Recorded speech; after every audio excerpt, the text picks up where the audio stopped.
Morning student. तो आइए start करते हैं इन्वायरमेंटल स्टडीज़ की क्लास। इन्वायरमेंटल स्टडीज़ में आपने देखा प्रीवियस वीडियो में मैंने आपको यहाँ पे एक्ट्स के बारे में बताया था, प्रिवेंशन बताया हुआ था कि कैसे हम इन्वायरमेंट को प्रिवेंट कर सकते हैं, प्लस पब्लिक अवेयरनेस भी बताया हुआ था कि लोगों को जागरूक करना है जिससे हम जो हमारे इन्वायरमेंटल नेचुरल रिसोर्सेस हैं उनका कंजर्वेशन कर सकें। लेकिन आज जो हमको स्टार्ट करना है वो अब स्टार्ट करना है फिफ्थ यूनिट में हमारा जो है पॉपुलेशन ग्रोथ है। मैं आपको एक बार सिलेबस दिखा देता हूँ। हम अब लास्ट में पढ़ रहे हैं, लास्ट यूनिट हमारी चल रही है, ईवीएस की लास्ट यूनिट है हमारी पॉपुलेशन ग्रोथ। हम पॉपुलेशन ग्रोथ पढ़ने जा रहे हैं।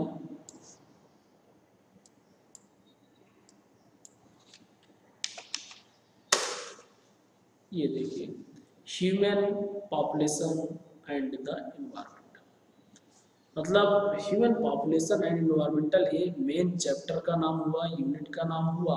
अब पॉपुलेशन ग्रोथ इसके पहले हेडिंग में, इसमें human population and the environment, इसका पहले मतलब आप समझ लीजिए, यानी कि ह्यूमन के द्वारा जो ह्यूमन पॉपुलेशन है आज जो बढ़ रही है उससे इन्वायरमेंट को क्या इफेक्ट पड़ रहा है।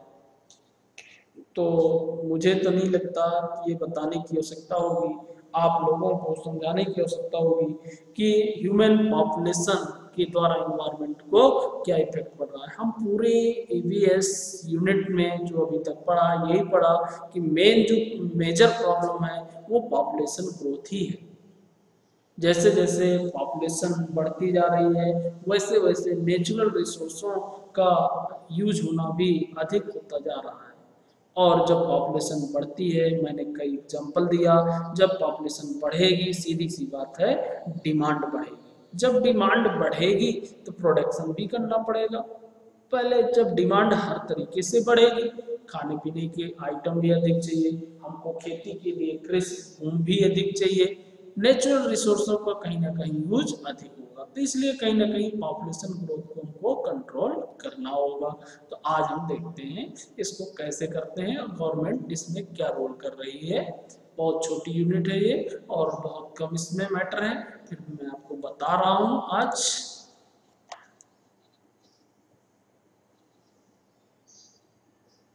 तो हम सबसे पहले पॉपुलेशन ग्रोथ की बात करते हैं।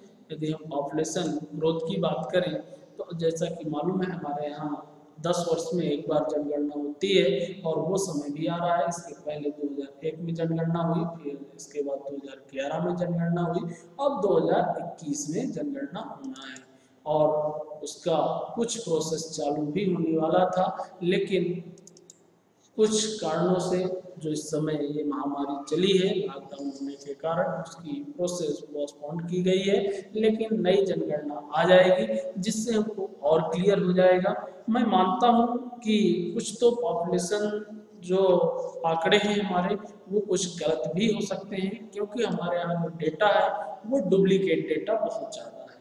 एक ही व्यक्ति कई जगह से रजिस्ट्रेशन कराए हुए है, ये आपको भी मालूम है और मुझे भी मालूम है, गवर्नमेंट भी इस बात को जानती है। इसी को देखते हुए गवर्नमेंट ने आधार कार्ड की फैसिलिटी चलाई थी और आधार कार्ड होने के कारण व्यक्ति दो जगह उसकी एंट्री नहीं कर सकता है, लेकिन कुछ कारणों से उसको पूरी तरह इम्प्लीमेंट नहीं होने दिया जा रहा है, जिससे अभी सही आंकड़े हमारे सामने नहीं आ पा रहे हैं। जिस दिन सही आंकड़े आएंगे तो हमको एक्चुअल जनसंख्या निकल के पता चलेगी कि हमारे देश की एक्चुअल जनसंख्या क्या है। फिर भी अभी जो है हम उसी आंकड़े की यदि बात करें और जो भी आएगी तो कहीं ना कहीं हमारे लिए नुकसानदायी तो है। पॉपुलेशन ग्रोथ तो हमारी कहीं ना कहीं बढ़ ही रही है, तो इसके लिए तो हमको कहीं ना कहीं अलर्ट रहना बहुत ज़रूरी है। और गवर्नमेंट इसके लिए कई ऐसे ऑर्गेनाइजेशन, एनजीओ, कई कार्यक्रम एंड फंक्शन ऐसे परफॉर्म करती है जिससे इस ग्रोथ को रोका जा सके। तो आज हम इसी की बात करने जा रहे हैं। देखिए आपको 5th यूनिट है, मैंने ओपन किया। 5th यूनिट में सबसे पहला पॉपुलेशन ग्रोथ। आपको मालूम है कि जो पॉपुलेशन ग्रोथ है, global population for the past 100 year from the difference between the rate of birth and death. Main उत्तर जो आ रहा है, जो जन्म लेने वाले हैं उनकी संख्या अधिक हो रही है और मृत्यु दर हमारी क्या हो रही है, कम हो रही है। यानी कि जन्म दर का बढ़ना और मृत्यु दर का कम होना, ये मेन रीजन है किसका, पॉपुलेशन। गवर्नमेंट कई प्रकार के एक्ट या कानून भी पारित की है जिससे पॉपुलेशन हमारी आगे ना बढ़े। लोग भी अवेयरनेस रखते हैं, इस बात की जानकारी रखते हैं कि हमको पॉपुलेशन को नहीं बढ़ाना चाहिए।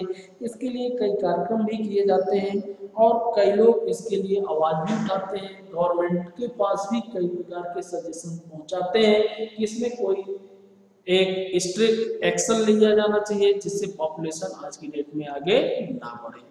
ओके, इसका मुख्य कारण क्या है पॉपुलेशन ग्रोथ का? Cause of the rapid population growth. जो इतनी तेजी के साथ क्रमश बढ़ रही है पॉपुलेशन, उसका मुख्य कारण क्या है? तो सबसे पहला कारण तो है जो पॉपुलेशन बढ़ने का, due to decrease the death कम होना, मृत्यु दर कम होना और जन्म दर का बढ़ना, इंक्रीज द बर्थ रेट। यानी कि सीधी सी बात है, डिक्रीज द डेथ कम होना और जन्म दर अधिक होना, बर्थ रेट अधिक होना, ये एक मेजर कारण है। ठीक है। नेक्स्ट यदि हम बात करें वेलिटी of the increasing food production increase होना, क्लीन वाटर एयर डिक्रीज होना, ये भी एक इसके कहीं ना कहीं आपके काजेस कारण है जो बनते जा रहे हैं। और एग्रीकल्चर, हमारा जो देश है, अगला जो कारण है हमारा जो देश है कृषि प्रधान देश है, एग्रीकल्चर बेस्ड कंट्री है। एग्रीकल्चर बेस्ड कंट्री होने के कारण children are required to help parents. लोगों की ये थिंकिंग होती है कि हमारे जितने ज़्यादा बच्चे होंगे उतना ज़्यादा हमारे कृषि के क्षेत्र में वो सहयोग कर सकते हैं। तो हम ये भी एक इम्पॉर्टेंट पॉइंट है कि हमारे यहाँ पॉपुलेशन ग्रोथ बढ़ने का मेन कारण ये है कि जो चिल्ड्रन की रिक्वायरमेंट है, उनकी जो थिंकिंग है उसको हमको चेंज करना है। उनके दिमाग में ये चलता है कि यदि हमारे अधिक से अधिक बच्चे होंगे तो हमारी खेती को अधिक से अधिक संभाल सकते हैं। हालांकि आज की डेट में ये थिंकिंग चेंज हो गई है, नहीं है, लेकिन कहीं ना कहीं जो पॉपुलेशन बढ़ने के पीछे कारण था, ये भी एक कारण था। पहले लोगों की थिंकिंग यही हुआ करती थी कि हमारे यदि अधिक से अधिक बच्चे होंगे तो हमारी खेती अच्छे से कर लेंगे, खेती को संभाल सकते हैं, इसलिए भी हमारे यहाँ पॉपुलेशन बढ़ रही थी। ये मेजर मैंने आपको 3 कारण बताए। सबसे पहला decreasing rate and the increasing birth rate, और दूसरा increasing food production, clean water and air decrease, और अगला है आपका मैंने जो आपको बताया एग्रीकल्चर बेस्ड कंट्री, कृषि प्रधान होने के कारण। ओके, अब इसकी विशेषता आपको मालूम ही है, मेल फीमेल का रेशियो ना, टोटल फर्टिलिटी रेट आपका ना, रिप्लेसमेंट लेवल, ये इसके क्या विशेषताएं हैं। फिर population base of the structure, हमारा जो स्ट्रक्चर है हम कई प्रकार से इसको डिफाइन कर सकते हैं, कई चार्ट में आप इसको बनाकर समझा सकते हैं, पिरामिड शेप भी दे सकते हैं, बेल शेप भी यूज कर सकते हैं, इस तरीके से आप इसको रिप्रेजेंट कर सकते हैं। अब बात हम करते हैं कि जो पॉपुलेशन है वो इसको कैसे रोका जा सकता है या गवर्नमेंट इसके लिए क्या पॉलिसी चला रही है। पहली बात तो इफेक्ट ऑफ द पॉपुलेशन, जो उसका इफेक्ट है वो आपको मालूम ही है। पॉपुलेशन बढ़ने के बहुत सारे इफेक्ट हैं। सबसे पहले तो नेचुरल रिसोर्स को नुकसान पहुंचाना, डिफॉरेस्टेशन जो हम पिछले पढ़ चुके हैं, रेन्यूएबल एनर्जी का अधिक यूज होना, यूटिलाइजेशन होना, तो इस प्रकार के कई इसके क्या हैं इफेक्ट हैं जो हमको मिलते हैं। अब मेन बात जो हम कर रहे हैं, इस पॉपुलेशन को रोकने के लिए गवर्नमेंट क्या कर रही है या हमको क्या करना चाहिए। तो इसमें देखिए गवर्नमेंट जो कर रही है फैमिली वेलफेयर प्रोग्राम, गवर्नमेंट बहुत सारे फैमिली वेलफेयर प्रोग्राम चला रही है जिससे लोगों को अवेयरनेस पहुंचाई जाए उन तक जागरूकता पहुंचाई जाए कि हमको कहीं ना कहीं पॉपुलेशन को कंट्रोल करना चाहिए। फैमिली प्लानिंग प्रोग्राम, जैसे इसके अंदर पहला चलता है फैमिली प्लानिंग प्रोग्राम। हमें फैमिली के लिए प्लानिंग करना चाहिए कि हमें अधिक चाइल्ड की आवश्यकता नहीं है, जितने हमारे पास रिसोर्सेस हैं उतनी ही फैमिली हम रखें। और लोगों को आज ये भी समझ में आ रहा है स्मॉल फैमिली जो है वो सबसे अच्छी फैमिली मानी जाती है। प्लस एजुकेशन को हमको बढ़ाना चाहिए जिससे लोगों को समझ में आए। ठीक है, इस प्रकार से इम्प्रूव तो ये क्या क्या है, रिड्यूस द इन्फेंटरी रेट और अचीव बर्थ डेथ, इनको हमको ध्यान देना चाहिए। मैरिज, इन पे हमको ध्यान देना चाहिए। Enlargement of the marriage, late child, ये सब improve the women health, education, कहीं ना कहीं वुमेन जो हैं उनको भी एजुकेट करना चाहिए, एम्प्लॉयमेंट देना चाहिए, प्रिवेंट कंट्रोल, ये सब बातों को small family promote, small family norms, ऐसे नियम बनाए जाने चाहिए कि स्मॉल फैमिली हो। बने भी हैं, गवर्नमेंट ने बनाया भी है कि 2 ही हो, 2 से अधिक बच्चे ना हो, ऐसे आपने सुना भी होगा, कई नियम्स भी हैं, लेकिन अभी पूरी तरह से इम्प्लीमेंट नहीं हो पा रहे हैं। यदि ये सारे नियम इम्प्लीमेंट हो जाएंगे तो कहीं ना कहीं पॉपुलेशन ग्रोथ को रोका जा सकता है। इसके बाद ये तो फैमिली प्लानिंग प्रोग्राम हुए। नेक्स्ट है आपका environmental and human health. Environmental और ह्यूमन हेल्थ पर क्या प्रभाव पड़ता है, आप पूरी यूनिट और पूरे इन्वायरमेंट सब्जेक्ट में आपने पढ़ा कि व्यक्ति ही इन्वायरमेंट को क्या कर रहा है, हमारे इफेक्ट पहुंचा रहा है। इन्वायरमेंट को दूषित होना, पॉल्यूशन का बढ़ना, वाटर प्रदूषित होना, ये जितने भी मेजर कारण हैं इन सब के पीछे कहीं ना कहीं पॉपुलेशन और व्यक्ति ही है। जब व्यक्ति अधिक होते हैं तो सीधी सी बात है ये सारी प्रॉब्लम क्या होती हैं, जनरेट होती हैं। तो ये आपको बताना है। इसके बाद ह्यूमन राइट्स बताना है। हमारे यहाँ ह्यूमन राइट्स पाए जाते हैं, यानी कि मानवाधिकार वो भी पाए जाते हैं, व्यक्ति स्वतंत्र होता है। ह्यूमन राइट्स कौन से हैं, ह्यूमन राइट टू फ्रीडम, सबसे पहले आपका क्या है, फ्रीडम का है। वो कुछ भी कर सकता है, कोई भी यूनियन बना सकता है, बिल्डिंग बना सकता, घर बना सकता, चूज एनी प्रोफेशन, कोई किसी भी नौकरी कर सकता है। ये आपका क्या है, ह्यूमन राइट टू फ्रीडम का है। Human right to property, right to earn property, कितनी भी वो प्रॉपर्टी बना सकता है। अब तो कुछ इसके रूल्स हैं कि यदि अधिक प्रॉपर्टी है तो आपको समय पर टैक्स देना पड़ेगा, गवर्नमेंट को भी पैसा देना पड़ेगा, लेकिन वो किसी भी राइट पे हो सकता है। तो ये आपको राइट बताना है, human right to freedom to religion, किसी भी धर्म को चूज कर सकता है, किसी भी धर्म का हो सकता है। Human right to culture and education, cultural program कोई परफॉर्म कर सकता है, एजुकेशन किसी भी एजुकेशन में वो पढ़ सकता है। ये इस तरीके से जो है राइट्स वो आपको बताना है। सभी को समानता का अधिकार है, ये भी आप जानते हैं। Human right to food and the environment, और फूड और एनवायरनमेंट के लिए भी उसके कुछ सफिशिएंट राइट्स हैं जो उसको फूड मिल सके, सेफ्टी कर सके, वाटर हेल्थ से रिलेटेड कर सके, तो ये राइट्स भी बताना है। अब अपने इंडिया में कौन से ऐसे राइट्स हैं, जैसे मैंने आपको एक्ट्स बताया था, इन्वायरमेंट के कंजर्वेशन से रिलेटेड एक्ट बताया था, उसी प्रकार से इंडियन कॉन्स्टिट्यूशन से रिलेटेड भी आपके एक्ट्स हैं। आर्टिकल 14 प्रोवाइड द इक्वलिटी, इस तरीके से आप बताएंगे। देखिए आप इनको हिंदी में भी लिख सकते हैं, ऐसी कोई प्रॉब्लम नहीं। मैं यहाँ पे चूंकि पॉइंट में बताता हूँ, यदि पॉइंट बताने का आपको बेनिफिट ये होता है कि यदि आप पॉइंट इंग्लिश में लिख देंगे और उसका एक्सप्लेनेशन हिंदी में करेंगे तो आपको मार्क्स अच्छे मिल जाएंगे। इसलिए मैं यहाँ पे आपको बताया करता हूँ कि आप यहाँ पॉइंट इंग्लिश में मैं आपको दे देता हूँ। ये पॉइंट जैसे आपने लिखा आर्टिकल 14 प्रोवाइड इक्वलिटी, आर्टिकल 14 मतलब आर्टिकल जो 14 है उसके तहत ये ह्यूमन राइट्स प्रोवाइड किया गया है गवर्नमेंट की तरफ से कि सभी इक्वलिटी, सभी को समानता का अधिकार दिया गया है। ओके, इसी प्रकार से जो राइट्स हैं वो आप किसी भी राइट्स को बता सकते हैं। मैंने यहाँ 32 राइट्स आपको बताए हुए हैं। ओके, नेक्स्ट है वैल्यू ऑफ एजुकेशन। ये आप जानते ही हैं, वैल्यू ऑफ एजुकेशन, यदि पढ़े लिखे लोग होंगे, एजुकेटेड लोग होंगे तो उनको जल्दी समझाया जा सकता है और पब्लिक अवेयरनेस को बढ़ाया जा सकता है। ये इसका मेन उद्देश्य है।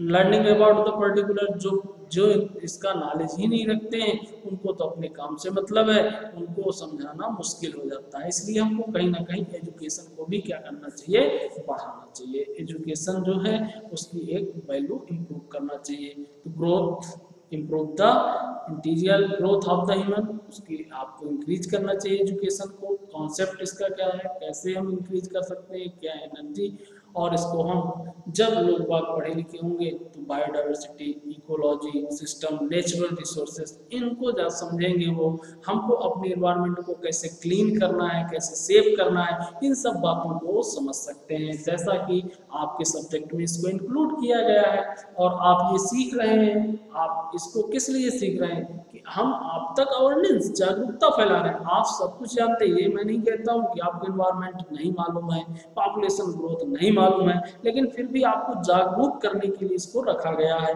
कि आप यदि जागरूक होंगे तो आप 2-4 लोगों को और करेंगे। यदि हमारी क्लास में 50 लोग पढ़ रहे हैं तो 50 लोगों तक यदि ये मैसेज जा रहा है तो वो 50 लोग किसी और 50 लोगों को मैसेज दे सकते हैं, ऐसा भी हो सकता है। तो इस तरीके से कहीं ना कहीं जागरूकता बढ़ेगी। तो ये एजुकेशन का इम्पोर्टेंस हुआ,